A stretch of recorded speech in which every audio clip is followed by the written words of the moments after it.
질투의 불길을 끄는 방법이라는 제목으로 함께 하나님 말씀을 나누도록 하겠습니다. 그림 한 장을 먼저 함께 보실까요?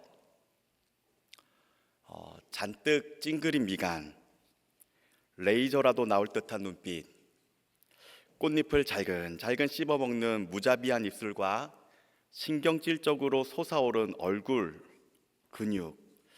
여러분들은 이 여인에게서 어떤 감정이 느껴지시나요? 저놈을 어떻게 하지? 저놈을 어떻게 해야 내 마음이 풀릴까? 저는 이런 느낌을 받았는데요. 성경은 하나님을 떠난 인간의 본성이 얼마나 악한지, 특히나 인간이 얼마나 시기와 질투에 사로잡혀 사는 존재인지 창세기 말씀부터 우리에게 들려주십니다. 시기 질투하면 가장 먼저 떠오르는 사람이 가인인데요. 하나님께서 동생 아벨의 예배와 제물만 받으시자 이 가인은 질투에 눈이 멀어 동생 아벨을 때려 죽입니다. 인류의 첫 살인 사건이 시기와 질투에 눈먼 형제의 비극에서 시작이 되었고요. 하갈을 향한 사라의 질투도 굉장했죠. 하갈에 대한 사라의 질투가 극에 달하자 결국 아브라함은 사라의 등살에 못 이겨 하갈과 아들 이스마엘을 광야로 쫓아냈습니다. 레아와 라헬, 이 두 자매의 시기 질투는 유명한데요. 두 자매의 끝없는 시기와 질투 사이에서 야곱은 4명의 아내와 12명의 아들을 낳게 됩니다. 이스라엘 12지파의 이름, 야곱의 12아들의 이름이 바로 언니 레아와 동생 라헬 사이에서 일어난 싸움에서 붙여진 이름들인데요. 레아가 보라 아들을 낳았다 외칩니다. 누구 보라는 겁니까? 라헬아 이것 봐, 내가 아들을 낳았어. 라헬 보라며 아들을 낳았다 붙인 이름이 르우벤이고요. 동생에게 남편을 빼앗겼던 레아가 또 아들을 낳고는 내가 아들을 3명이나 낳았으니 이제 야곱은 나와 연합할 거야. 셋째 아들 레위입니다. 라헬아 봐라, 내가 또 아들 낳았다. 나는 이제 네가 부럽지 않아. 나는 하나님을 찬양할 거야. 그렇게 이름 지은 이름이 유다입니다.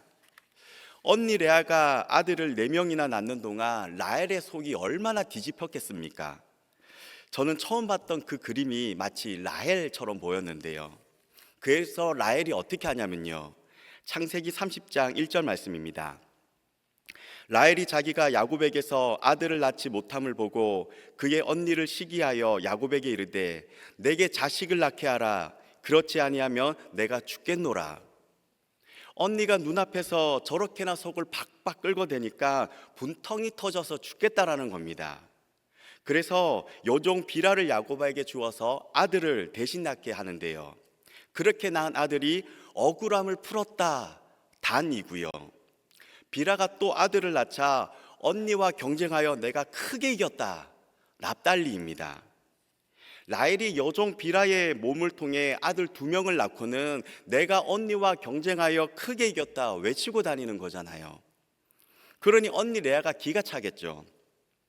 자기가 배 아파 낳은 아들도 아니고 그것도 기껏해야 아들 2명 낳고는 억울함을 풀었다느니 언니를 크게 이겼다느니 동네방개에 떠들고 다니니까 레아가 어떻게 합니까? 눈에는 눈, 이에는 이. 이번에는 레아가 자신의 여종 실바를 야곱에게 주어서 아들을 낳게 합니다. 그렇게 야곱은 4명의 아내를 얻게 되는 것이죠. 이러한 두 자매의 시기 질투는 12아들에게까지 이어지게 됩니다.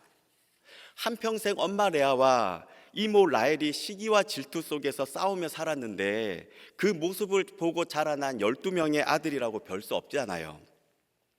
아빠 야곱이 평생을 이모 라헬만을 사랑하고 자신의 엄마인 이 레아에게는 소홀히 하자 아빠를 향한 이 레아의 아들들의 불만은 끓어오르고 있었죠.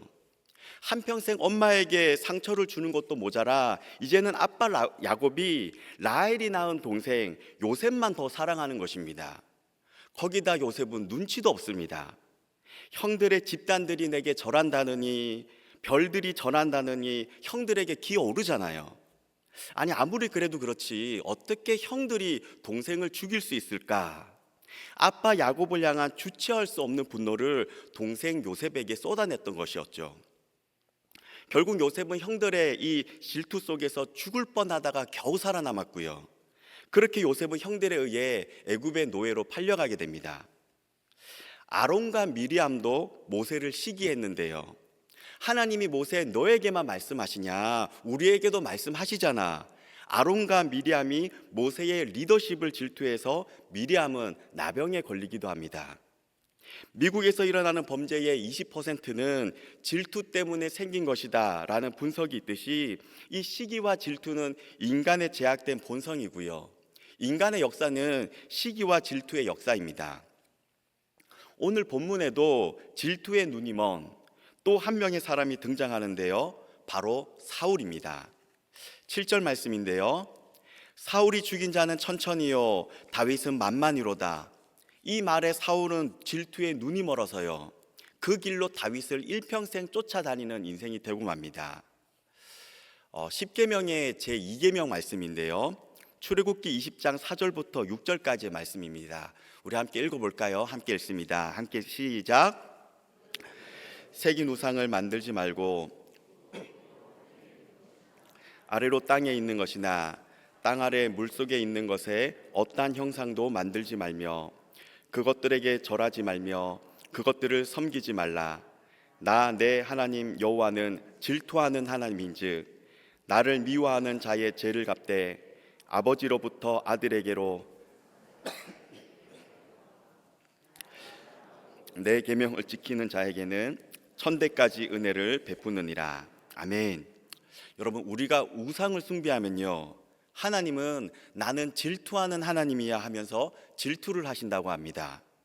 저는 처음에는 이 말씀이 참 이해하기 어려웠거든요. 왜요? 온전하신 하나님이 나는 질투하는 하나님이야 하시니까요. 아니, 전능하신 하나님이 뭐가 부족해서 질투를 하실까? 하나님께서 질투를 하시다니 좀 없어 보이잖아요. 질투의 특징 중 하나는 가까운 사람 사이에서 일어난다는 특징이 있습니다. 우리는요 나와 모르는 사람, 나와 관계없는 사람, 자신과는 수준이 다르고 급이 다르다고 생각하는 사람에게서는 질투를 느끼지 않습니다. 카페 사장님이 잘 된다고 옷가게 사장님이 질투하지 않거든요. 치킨집이 잘 된다고 반찬가게 사장님이 질투하지 않습니다. 왜요? 나와 상관없으니까요. 우리는 우리 집 반찬보다 옆집 반찬이 더 궁금하잖아요. 우리 집 아파트가 오른 것보다 옆집 아파트가 얼마나 더 올랐는가가 사실 더 궁금합니다. 그래서 엘스가 오르면 리센츠가 배 아파하는 것이고요. 장미가 잘 되면 우성이 그렇게 배 아파하는 것입니다. 질투는 가까이 있는 사이에서 일어나고 불길이 거세지거든요. 같은 분야에서 경쟁할 때 질투는 일어나고요. 가까운 사이에서 질투의 불꽃은 거세지고 사나워집니다. 이것이 시기이고 질투의 특징입니다. 그래서 가인이 아벨을 질투했던 것이죠. 자기와 늘 함께 있었던 동생인데, 자신이 어려서부터 돌봐주었던 동생이었는데 어느새 자신을 추월해 버렸거든요. 사라도요 처음에는 하갈을 시기하지 않았습니다. 왜요? 수준이 다르니까요. 본처와 몸종은 급이 다르잖아요. 하갈은 은혜를 베풀 대상이었지 질투의 대상이 아니었습니다. 그런데 사라가 언제부터 하갈을 질투합니까? 하갈이 자기보다 먼저 아들을 낳고는 자신을 앞질렀다고 생각하는 순간 사라는 하갈을 질투하는 것입니다. 그래서 언니 레아가 동생 라헬을 서로 질투했던 것이고요. 요셉은 형들에게 시기를 받았던 것이고 누나 미리암은 동생 모세를 질투했던 것입니다. 사울도 처음부터 다윗을 질투하지 않았습니다. 사울은 다윗을 굉장히 사랑했거든요. 사울은 악한 영으로 고통받을 때 다윗을 처음 만나게 되는데요. 사울은 다윗을 아끼고 사랑했습니다. 사무엘상 16장 21절부터 22절 말씀입니다. 다윗이 사울에게 이르되 그 앞에 모셔 섬에 사울이 그를 크게 사랑하여 자기의 무기를 드는 자로 삼고 또 사울이 이새에게 사람을 보내어 이르되 원하건대 다윗을 내 앞에 모셔 서게 하라. 그가 내게 은총을 얻었느니라 하니라. 다윗을 크게 사랑하였다. 그가 내게 은총을 입었다. 다윗은 사랑의 대상이었지 질투의 대상이 아니었습니다. 그런데 언제부터 다윗을 질투합니까? 양이나 치던 소년이 수금이나 타며 자신의 무기나 들고 있던 다윗이 골리앗을 쓰러뜨리고 나가는 전쟁마다 승리하고 명성을 얻게 되자 그때부터 다윗에게 질투를 느끼기 시작합니다. 오늘 말씀 8절 말씀인데요. 사울이 그 말에 불쾌하여 심히 노하여 이르되 다윗에게는 만만을 돌리고 내게는 천천만 돌리니 그가 더 얻을 것이 나라 말고 무엇이냐. 사울 왕은요, 수금 타는 소년을 사랑했습니다.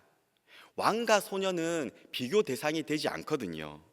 그나라 레벨이 비슷하게 되자 질투의 불길이 솟아나기 시작한 것입니다. 여러분들은 얼마 정도 모아야 부자라고 생각하십니까? 한 50억쯤 있으면 부자인가요? 100억쯤은 있어야 부자인가요? 옆집보다 잘 사면 부자라고 하죠. 옆집보다 우리 집 평수가 더 넓으면 나는 부자이고요. 반대로 옆집보다 집값이 더 떨어지면 나는 가난한 사람이 되고 맙니다. 그래서 사촌이 땅을 사면 그렇게나 배가 아픈 것이고요. 어려서부터 그렇게나 기호해 오던 김 집사님의 아들이 이번 수능 시험을 보고 지하철 2호선을 타게 됐다니까 그때부터 이상하게 배가 아프기 시작하고 자식 놈한테 이상하게 짜증이 나는 것입니다. 여러분, 이것이 질투입니다.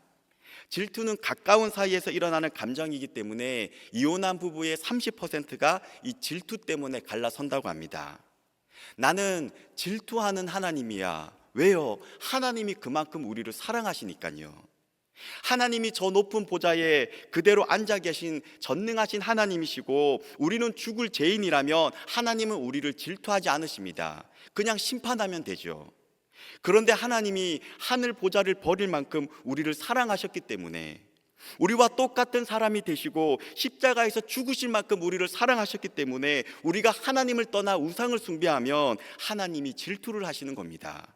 이것이 하나님의 질투이고요. 질투는 가까운 사이에서 일어나는 특징이 있습니다. 그래서 예수 믿는 성도들끼리 가장 조심해야 할 것은요, 서로 비교하는 것이고 질투하는 것입니다. 예수님의 12제자들도 우리 중에 누가 더 크냐, 이것 가지고 3년 동안 매일같이 싸웠잖아요. 질투라는 지뢰는요, 교회 곳곳에 숨겨져 있는데요, 찬양대에도 숨겨져 있고 주차장에도 숨겨져 있고 교사 사이에도 당회원 사이에도 숨겨져 있습니다. 이 시기와 질투는 가까운 사이에서 일어나기 때문에 한 사람이라도 이 질투의 지뢰를 밟으면요, 그 순간 모두를 불태워 죽이게 됩니다. 이러한 질투의 특징에 비추어 보면 권사는 집사를 질투할까요? 안 할까요? 권사는 집사를 질투 안 합니다. 장로는요, 안수 집사를 질투하지 않습니다. 왜요? 나는 너와 급이 다르다고 생각하니까요. 오늘 제가 너무 솔직했나요? 저 집사님의 열정과 헌신을 좀 배워 오히려 다른 집사님들에게 그분을 향해 칭찬하지 그 집사님을 질투하지 않습니다. 그런데 그렇게 칭찬하던 그 집사님이 교회 봉사를 5년 정도만 열심히 하면 그때부터는 문제가 생깁니다. 왜요? 항존직 선거가 있잖아요. 5년 정도 교회에서 열심히 봉사하고 얼굴 알려지면 권사로 피택이 되는데요, 더구나 우리 주님의 교회는 1년마다 한종직 선거가 있다면서요. 같은 권사가 되면 그때부터는 질투의 불길을 쏟아내는 것입니다. 저 집사님의 헌신을 좀 배워 그렇게 칭찬했던 사람을요, 어디서 갓 피택된 사람이 나서 네가 알면 얼마나 안다고 지뢰가 펑 하고 터지는 것이죠. 교사는요, 찬양대를 질투하지 않습니다. 차량부는 식당 봉사부를 질투하지 않습니다. 교사가 교사를 질투하는 것이고 찬양대가 찬양대를 질투하는 것이고 장로가 장로를, 목사가 목사를 질투하는 겁니다. 그래서 교회 안에서 봉사하는 분들이 가장 조심해야 하는 것은요, 서로 자기들끼리 비교하고 질투하는 것입니다. 여러분, 우리도요, 얼마든지 질투에 눈이 멀 수 있습니다. 우리도 얼마든지 사울처럼 될 수 있습니다. 다 같이 망할 수 있습니다. 왜요?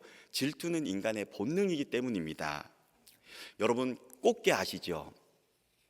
이 게를요, 한 마리를 잡아다가 뚜껑 없는 바구니에 넣어두면 금방 밖으로 빠져나온다고 합니다. 그래서 뚜껑을 꼭 닫아 놓아야 되는데요, 그런데 게를 2마리를 넣어두잖아요. 그러면 뚜껑을 닫지 않아도 개들이 빠져나오지를 못한다고 합니다. 서로가 서로를 끌어내리느라고 그렇게 바쁘더래요. 개는 끌어내리는 본능이 있어서요, 한 마리가 기어오르면 옆에 있는 놈이 얼른 집게 발로 끌어내린다고 합니다. 다른 놈이 올라가는 꼴을 못 본다라는 것이죠. 이 습성 때문에 함께 죽는다는 것입니다. 여러분, 질투의 눈이 멀면요 다 죽습니다. 질투의 눈이 멀면요 선한 일도 안 보이고요, 하나님도 안 보이고 오직 저놈 어떻게 죽일까 이 생각밖에 나지 않습니다. 사울이 질투의 눈이 멀자 첫째로 딸의 행복이 눈에 보이지 않게 됩니다. 자신이 다윗을 직접 죽이려다가 실패하니까 사울은 방법을 바꾸는데요, 다윗에게 딸을 주겠다면서 블레셋 사람들과 싸우도록 만듭니다. 그런데 다윗이 죽으면요, 딸은 사랑하는 사람을 잃고 과부가 되는 거잖아요. 질투의 눈이 멀면요, 딸의 행복도 안 보이고 저놈 어떻게 죽일까만 보입니다. 질투의 눈이 멀면 둘째로 하나님도 보이지 않습니다. 사무엘상 18장 17절에 보면 사울은요, 여호와의 싸움을 싸우라 하나님의 이름을 이용하면서 다윗을 전쟁터에 보내는데요, 여러분, 질투의 눈이 멀면요 하나님도 보이지 않습니다. 질투의 눈이 멀면 셋째로 공동체도 보이지 않습니다. 18장 30절입니다. 블레셋 사람들의 방백들이 싸우러 나오면 그들이 나올 때마다 다윗이 사울의 모든 신하보다 더 지혜롭게 행하매 이에 그의 이름이 심히 귀하게 되니라. 지금 이스라엘에서 가장 용맹한 장군은 다윗인데요, 이런 다윗이 죽으면 나라는 금방 망하게 되는 겁니다. 이처럼 질투의 눈이 멀면 딸의 행복도 하나님도 공동체도 아무것도 보이지 않고요, 그저 저놈 어떻게 죽일까만 보이는 겁니다. 그러면 우리는 이 질투라는 불꽃을 어떻게 끌 수 있을까요? 하나님, 내 마음에서 질투의 불길이 사라지게 해주세요, 질투 안 하게 해주세요, 이렇게 기도한다고 해서 질투의 불길이 꺼지는 것은 아닙니다. 왜냐하면 질투의 특징, 질투는 가장 가까운 사이에서 일어나는 이 특징 때문입니다. 매일 그 사람의 얼굴을 봐야 되잖아요. 그러니 아무리 기도하고 마음을 다스려도 그 사람의 얼굴을 볼 때마다 내 속이 뒤집히니까요, 질투의 불길은 꺼지지 않고 불길은 점점 거세지는 겁니다. 그래서 질투는요, 안 해야지 한다고 해서 사라지지 않고요, 질투에서 벗어날 수 있는 유일한 길은 그 사람을 적극적으로 축복하는 것입니다. 영국 런던에 아주 유명한 3명의 목사님이 계셨습니다. 한 분은 그리스도 교회의 마이어라는 목사님이셨고요, 또 한 분은 침례교회의 스펄전 목사님이셨고요, 마지막 한 분은 웨스터민스터 교회의 캠벨 몰간 목사님이셨습니다. 이 세 분은 평소에 참 친하게 지내는 친구 같은 분들이었는데요, 그러던 중에 이 몰간 목사님이 잠시 미국에서 교회를 맡아 사역하시다가 다시 영국으로 돌아오게 되었고, 그렇게 웨스터민스터 교회를 담임하게 되었습니다. 그때 마이어 목사님이요, 몰간 목사님이 미국에서 사역을 할 때는 그를 위해서 기도하기가 참 편하고 좋았는데, 그가 영국으로 돌아와 같은 도시에서 일하게 되니까 그를 위해 더 이상 기도하지 못하겠더라 솔직한 고백을 하셨습니다. 몰간 목사님이 영국으로 돌아오자 친구 사이에서 경쟁자가 되었기 때문이죠. 그래서 마이어 목사님이 이렇게 기도했답니다. 하나님, 제발 내 마음속에서 이 시기와 질투 좀 없애주세요. 그런데 아무리 그렇게 기도를 해도 몰간 목사님을 향한 시기와 질투의 불길이 좀처럼 잡히지가 않더랍니다. 몰간 목사님이 설교도 잘하죠, 사역도 잘하죠, 교인들에게 칭찬받죠. 그렇게 웨스터민스터 교회가 날마다 부흥되는 걸 보니까 이 몰간 목사님의 얼굴을 볼 때마다 그렇게나 질투가 나더랍니다. 그때 하나님께서 이 마이어 목사님에게 이런 음성을 들려주셨는데요, 마이어 목사야, 내 기도를 바꿔라. 내 마음속에서 질투를 없애달라고 기도하지 말고 그들의 축복을 위해서 기도하라. 그런 음성을 주셨답니다. 마이어 목사님이 이 말씀에 순종하셔서는요, 하나님, 스펄전 목사님과 몰간 목사님과 그 교회들을 축복해 주옵소서. 그때부터 그렇게 기도하기 시작했습니다. 그러고 나니까요, 마음속에 하나님 주시는 평안과 기쁨이 얼마나 충만한지, 그동안 그렇게 자신을 괴롭혀왔던 이 질투에서 노임을 받고 자유함을 얻게 되었다고 합니다. 그리고는 어느 날 자기가 사역하는 이 교회의 공개 기도 자리에서 마이어 목사님은 이런 유명한 기도를 하게 되었는데요. 하나님, 몰간 목사님의 교회를 축복해 주셔서 그 교회가 사람들로 가득히 메워지게 하시고, 그 교회에 들어갈 자리가 없거든 그때서야 우리 교회로 사람들을 보내주옵소서. 여러분, 교회 안에서 가장 조심해야 할 죄는 시기이고 질투입니다. 다윗을 죽이려고 평생을 쫓아다녔던 사람은요, 같은 편이었던 사울이었고 장인이었던 사울이었습니다. 질투의 불길을 끄는 방법은 내 안에 질투가 사라지기를 위해 기도하는 것이 아니고요, 기도의 방향을 바꾸어서 그 사람을 향해 축복 기도하는 것입니다. 만일 우리가 이런 식으로 옆에 있는 분들을 위해 기도한다면 그 사람을 향해 마음의 쓴뿌리를 갖거나 불만을 품거나 하지는 않을 것입니다. 그 사람을 위해 기도하면 그 사람을 미워하지 않게 되고요, 그 사람으로 인해 감사를 하게 되면 그 사람을 사랑하게 됩니다. 여기에 기도의 묘미가 있는데요, 만약 그 사람이 하나님의 복을 받아 누리지 못할 사람이라면 하나님께서는 그 복을 기도한 사람에게 되돌려 주신다라는 겁니다. 그 사람을 위해 내가 기도한 축복 기도를 하나님께서 들어주시면 나는 질투에서 노임을 받게 되는 거니까 그것은 그것대로 좋은 것이고요, 그 사람이 복을 받아 누리지 못할 사람이어서 내 기도가 응답되지 않아도 그 복이 다시 내게로 돌아오니까 나는 하나님께 복을 받아 그것도 좋은 것이라는 것이죠. 이것이 질투의 불길을 끄는 방법입니다. 내 마음속에 시기와 질투가 일어날 때는 나를 위한 기도가 아니라 기도의 방향을 바꾸어 그 사람을 위해서 기도해야 합니다. 서로를 축복하심으로 마음에 타오르는 질투의 불길을 사로잡으시기 바랍니다. 둘째로, 우리가 누군가로부터 시기와 질투를 받을 때는 어떻게 해야 하는가 하는 건데요, 그럴 때는 악을 선으로 바꾸어 일하시는 하나님께 맡기셔야 합니다. 성경은요, 시기와 질투라는 인간의 본성을 민낯 그대로 보여주는 것과 동시에 인간의 죄성까지도 선으로 바꾸어 일하시는 하나님의 신실하심에 대해 말씀합니다. 하나님이 이스라엘이라는 나라를 만들기 위해서 레아와 라헬이 서로 싸우게 만드신 것은 아니었죠. 12아들이 태어난 것은 레아와 라헬, 그녀들의 질투 사이에서 일어난 일이었지만 하나님은 이 일을 선으로 바꾸사 이스라엘을 세우셨던 것입니다. 요셉을 애굽의 노예로 팔게 한 것은 하나님이 아니죠.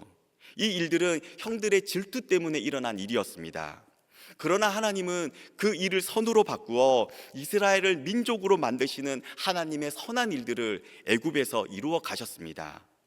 다윗을 향한 질투는 사울의 죄였습니다. 그러나 하나님은 이 사울의 질투까지도 선하게 사용하셔서 다윗을 왕의 사위로, 나라의 장군으로 그의 이름을 이스라엘 역사에 등장시키십니다. 하나님은요, 우리의 악함을 그대로 두지 않으시고요, 그것을 오히려 선으로 바꾸어 우리의 연약함을 사용하셔서 하나님의 놀라운 일들을 행하십니다. 여기에 우리의 위로가 있습니다. 혹시나 지금 어떤 사람의 시기와 질투로 고통 가운데 있는 분들이 있다면요, 사람 붙잡고 씨름하지 마시고요, 그 마음을 하나님께로 향하시기 바랍니다. 형들은 나를 해하려 하였으나 하나님은 그것을 선으로 바꾸사 오늘과 같이 많은 백성의 생명을 구원하게 하셨나이다. 이 고백이 여러분들의 고백이 되길 바랍니다. 로마서 12장 19절부터 21절까지의 말씀인데요, 함께 읽도록 하겠습니다. 함께 읽습니다. 내 사랑하는 자들아, 너희가 친히 원수를 갚지 말고 기록되었으되 원수 갚는 것이 내게 있으니 내가 갚으리이다 주께서 말씀하시느니라. 내 원수가 줄이거든 먹이고 목마르거든 마시게 하라. 그리함으로 내가 숯불을 그 머리에 쌓아 놓으리라. 악에게 지지 말고 선으로 악을 이기라. 아멘. 내 안에 시기와 질투의 불길이 일어날 때는 기도의 방향을 바꾸어 그 사람을 축복 기도할 때 꺼지게 되어 있습니다. 내 안에 누군가를 향한 시기와 질투가 일어나고 있다면 그때는 그 사람을 위해 기도할 때입니다. 반대로 누군가로부터 시기와 질투를 받아 고통 가운데 있는 분들이 있다면 악에게 지지 마시고 선으로 악을 이기시기 바랍니다. 하나님께 맡겨 드리는 것이 선이고요. 하나님께 맡기면 하나님께서 이 일을 선으로 바꾸어 하나님의 놀라운 일들을 행하여 가실 것입니다. 이런 놀라운 은혜와 복이 우리 주님의 교회 안에 가득하기를 기도하도록 하겠습니다. 함께 기도합니다. 하나님, 잠시만 멈추어 서서 돌아보면 모든 것이 주님이 주신 은혜인데, 주님이 베풀어 주신 것이 너무나도 많은데 우리는 받은 것에 감사하지 못하면서 부족한 것에 불평하였고 없는 것에 실망하며 살았습니다. 안 되는데 하면서도 내 마음 깊은 곳에서는 그 사람을 향한 시기와 질투의 불길에 휩싸여 있었고, 그것이 어느 날에는 하나님을 향한 원망이 되어 왔음도 이 시간 고백합니다.